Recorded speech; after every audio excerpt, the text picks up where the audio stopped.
8 миллионов казахстанцев освободили от всеобщего декларирования имущества и доходов. Такое решение накануне приняли на заседании правительства. Отмена коснулась работников частных структур, пенсионеров, домохозяек и студентов.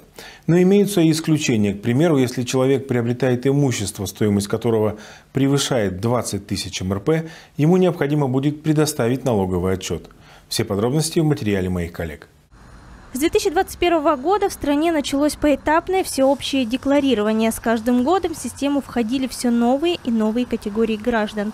К 2025 году декларирование должно было охватить все категории физических лиц, то есть пенсионеров, студентов, домохозяек и работников частных структур.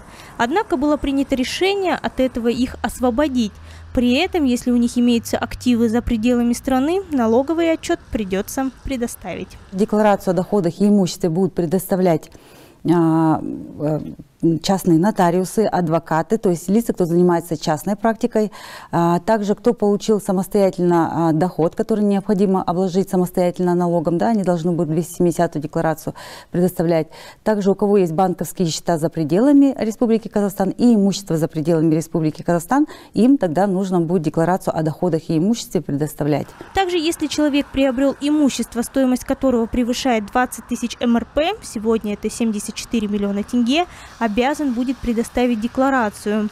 Шынар Жумабай отметила, что у людей будет право добровольного декларирования. Сделать они могут это по желанию.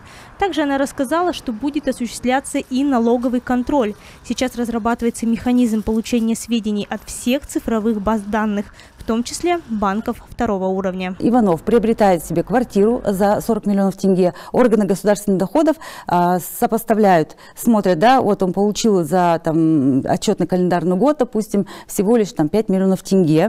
На банковских счетах у него депозитов ничего не было, не кредитовался. Тогда такому физическому лицу будут направляться уже уведомления и так далее. То есть, чтобы он подтвердил, откуда у него данные доходы на приобретение данного имущества. Да, декларацию он не сдает, но при этом, к примеру, я говорю, если у него менее 20 тысяч МРП, по сумме, я уже сказала, где-то 40 миллионов, 30 миллионов, это я пример привожу.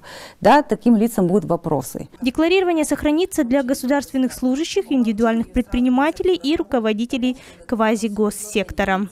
Олжас Исинжигитов, Алия Досмагамбетова, РТН.